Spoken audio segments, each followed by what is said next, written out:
Good evening, everyone. My name is Tanya, and I'm a second year research scholar. Today, I'm going to present my paper along with my research supervisor, although he's not here. So, the topic is Afterlives of Literary Classics, a case study of Hindi translations of Alice's Adventures in the Wonderland. So, before I begin, I am really thankful. It is my gratitude to be here, and I'm really thankful to the organizers of CLTS for giving me this opportunity to be here and present my work. And a special thanks to Professor Pillar. Okay, beginning with my research topic. Now we have Afterlives of English Literary Classics. I'm presently working on four Hindi translations that I've taken. So on the screen, you can see how Alice, the text had crossed borders. It has crossed countries, different geographical, cultural spaces. And you can see Alice's Adventures in the Wonderland is one of the texts. It is widely translated. And it is, as per my research, it is seventh in all the most translated. It is in top 10, and Alice text is in the number 7. So it has been translated widely, and you can see Arabic Alice on the screen. You can see Alice in Bengali, which is an Indian language. Then on the top right, you can see Alice in Hindi, American Alice, Russian Alice, French Alice, Australia, Japanese Alice, although I couldn't add all of the illustrations.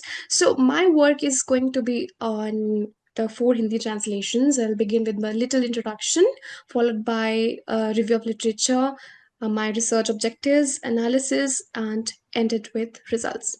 So, uh, beginning with my introduction, the main goal of this study is to examine Alice's Adventures in Wonderland, which was published in 1865, alongside the Hindi translations, which were much later translated in India. The question is, why were translations made at such a later period of time, beginning from 1982, 2017, 2019, 2022? So the focus will be on analyzing the translation choices made by the translators with a particular emphasis on assessing the losses and gains that a translation, the text undergoes. The study begins by addressing the limited translation of children's literary classics, such as Alice's Adventures in Wonderland, from English into other languages. Here, for that matter, I'm going to talk for Hindi translations. In addition, there is a significant gap in the current discourse on the emerging field of Indian children's literature in translation, which is very scant, the research in the field in India, and very less scholarly attention devoted to the area, especially in South Asia. Next, we'll examine classic text and its overlooked Hindi translations, tracing its recognition as a global classic while also addressing its continued neglect within the canon of Indian children's literature. Now, during my literature review, I had my three target points. The first was children's literature, second, translation studies, and then children's literature in translation. So, when I talk about all the three sectors, all the three target points, um, all in all of these are peripheral research areas. These have been constantly neglected. We know that children's literature itself is a neglected field because of the problem of the dual addressee and the problem of child being on the other side of the reception. Now, a translation itself as an act, as a process, is deemed as secondary, and then children's literature in translation is doubly marginalized. And especially in India, when we talk about English as a language, it is at the center. So I'm taking the idea from Zorshavitz's polysystem theory, where it is about how some systems, some literary systems, they hold the center. For that matter, when I talk about language like English, it has always been in the center. And when it comes to other vernacular languages of India, when it comes to regional languages and dialects of India, and Hindi for that matter, English is at the center, while all these other languages they go at the periphery, and that somehow caused a delay in accepting how our language can also teach literature. It's more about reading literature in only the dominant languages, and with the help of translation is an act now, with the help of global audience and cultural exchanges and shifts, then Hindi has started coming to the center in children's literature. Now, the research objectives that I'm going to discuss first is to analyze the cultural nuances and strategies that are used in the translations of Hindi. Then, the second objective is to examine the role of translators as cultural mediators in reimagining Indian childhoods. And moreover, I'll be talking about Indianisms and Indianization of Alice. Has Alice become Indian in our country? And to examine the translators' invisibility or visibility in Indian children's literature and its impact on how cultural authenticity and creative interpretation are perceived by readers. Then, one of my favorite objectives of my paper is how does the translation of an English text reshape its cultural and literary afterlife? Now, when I talk about afterlife, so I'm referring it to Walter Benjamin's concept of afterlife, where he mentions how when a text is translated, it enters the cultural milieus, it enters the cultural space of that particular target audience. So now I'm questioning, with the help of my study, whether Alice has an Indian afterlife when it got translated in the four Hindi translations. And I have taken four translations, and I'll be referring to them as target text 1, target text 2, target text 3, and target text 4. So the first one is called as Jadu Nagari, which was published originally in 1982, but it was republished by another publisher in 2008. So Jadu Nagari, it is an Indian Hindi term, which is translated as magical world. That is my back translation of it. Then we have target text 2, which is translated as Alice in Wonderland. That is Ashcharya Lok Mein Alice, again Hindi. Then target text 3 is also Alice Ashcharya Lok Mein. My back translation of it is Alice in Wonderland. Then target text 4 is again Alice in Wonderland, which was published in 2022. So I have all these four translations, and as per my review of literature, I found two very, very interesting studies during my research. And first of all, it is about Warren Weaver's study on Alice in Many Tongues, which was published in 1964. So in that text, Warren Weaver, he mentions about his struggle of finding a Hindi translation of Alice when he visited New Delhi, India. So he mentions here, you can see, I will be pointing it with a laser pointer. For many years, it seemed unfortunate that Alice had never been translated into any one of the languages found east of Turkey and west of China. As for the languages of India, the explanation was doubtless to be found in the fact that English was so widely known and used there. Now, another study, that this is an Indian study on the right hand side. It is by Umesh Kumar. He's a professor in Banaras Hindu University, India. He also mentions in one of his studies that the majority of the research is being conducted by scholars in the global north, and most of the texts, authors, objects of studies belong to that region. A careful survey of literature informs us that there is a paucity of similar research in South Asia in general and India in particular. This is a serious gap in translation research which needs urgent attention. So when I came across a number of review of literatures, I reviewed a number of literatures like this, I realized when I started analyzing that the problem lied in the cultural clashes when it comes to India, when it comes to Hindi as a language, we have so many British cultural elements in Alice.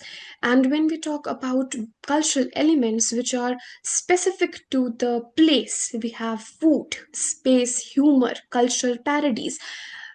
Due to the problem of these many elements which are a sort of untranslatable, which Carroll himself mentions in his letters to Frederick Macmillan, one of the earliest publishers of the text, that the text is untranslatable. And when it comes to such texts where the question of untranslatability is present, then we have the question of visibility and invisibility of the translator in the text. Now, when I started analyzing the text, I realized when I took some words of food as food elements, culinary items from the text, I realized that you can see on the table here we have food items like orange marmalade, we have food items like comfits, we have mock turtle soup and tarts. So when I'm talking about these specific food items, we don't find these items in the breakfast table of Indian child. We don't know anything about orange marmalade. We don't eat comfits here. We have no idea of what a mock turtle is, and for that matter, tarts. Also, we don't specifically eat tarts here.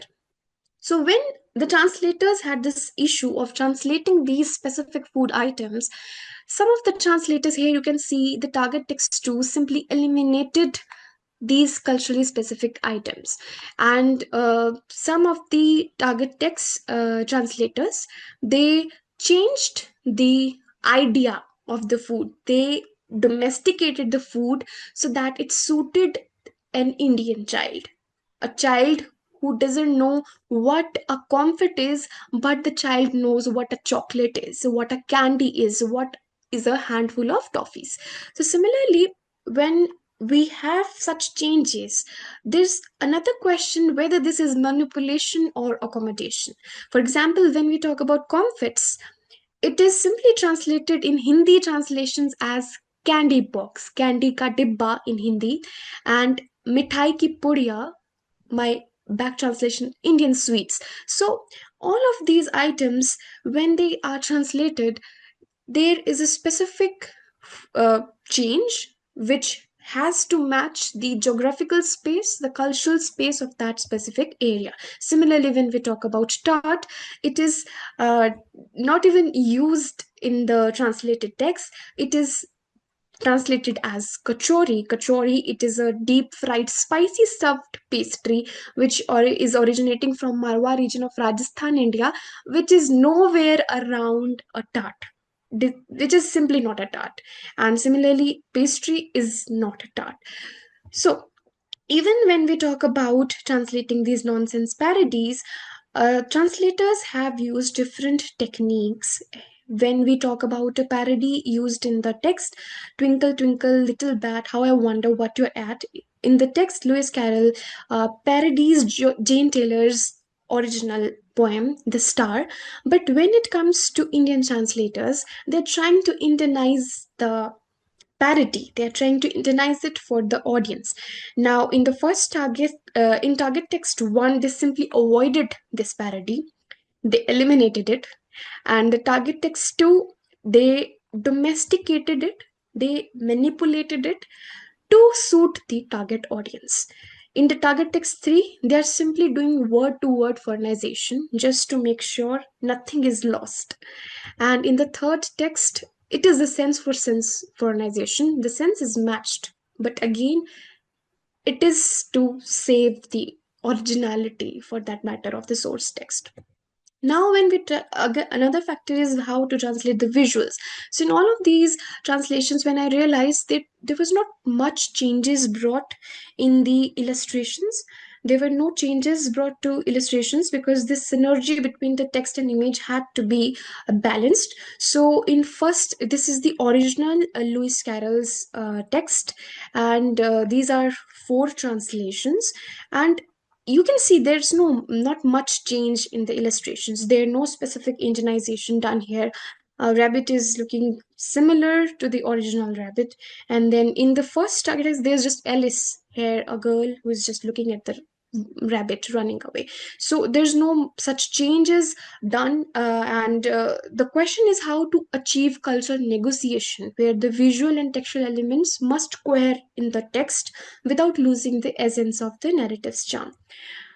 Similarly, when we have the scene of mushroom and the caterpillar scene, there is a minute change done in the translations here.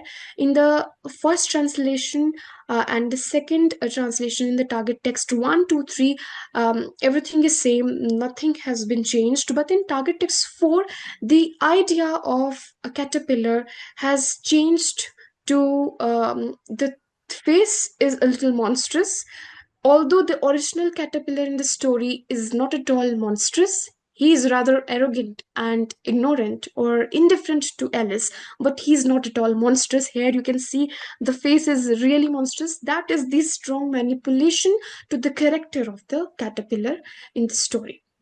Now, when I was studying the translations of Alice, I also read a little about abridgments, and here you can see on the right hand side is the English abridgment of Alice, which is the classic Alice. This is how a girl Alice should look like, and in the abridged versions, we can see the visuals are often simplified to make the story more accessible to younger or lesser advanced readers. But on the left hand side, you can see the Hindi abridgment of Alice, where I, as a girl, I related with the girl, which is there on the cover page of abridgment. She is definitely an Indian girl, and we can call her an Indian Alice, but she is looking a little scared. Alice, on the other hand, the character is inquisitive, is wandering here and there, but is never scared. So, here is the strong manipulation done to the character of Alice. Now, I have some questions when we talk about these changes done to the translations. Whether the translator has gone invisible in Hindi translations, or if not, if the translator is still visible, and if the text is not static, it is rather a fluid text, then what is the afterlife of Alice in India? So, whether the translators are faithful to the British Alice and the Lewis Carroll, or maybe they are bringing some changes for the target audience, for the Hindi target audience. And all of these questions finally take me to the results where I tried my best to understand the losses in all these four translations. What was lost and why was it lost, and what was more like a gain from the translations. And in middle, in the liminal space, in the hybrid space, we have the afterlife of the Alice. So the first result is Alice's afterlife in Hindi reflects both British and Indian influences, creating a hybrid cultural space. And the second result that I found is that there are only minor changes in the translations, adapted the text to Indian customs, such as food and forms of addresses, without altering the essence of the original. The third result that I found was that translators, the Hindi translators of these four translations, they have not manipulated the core narrative, but they have subtly domesticated the story for Indian sensibilities. The fourth result that I found was the Hindi translations of Alice were delayed due to India's historical and political shifts, including colonialism and independence. This is a result that I have to really research more on to find more review. I have to review more literature on it. And then the final result that translators introduced minor culturally specific adaptations like local food references to make the story relatable while maintaining the text essence. So I think I'm just a beginner, a researcher here. I tried my best, and thank you so much.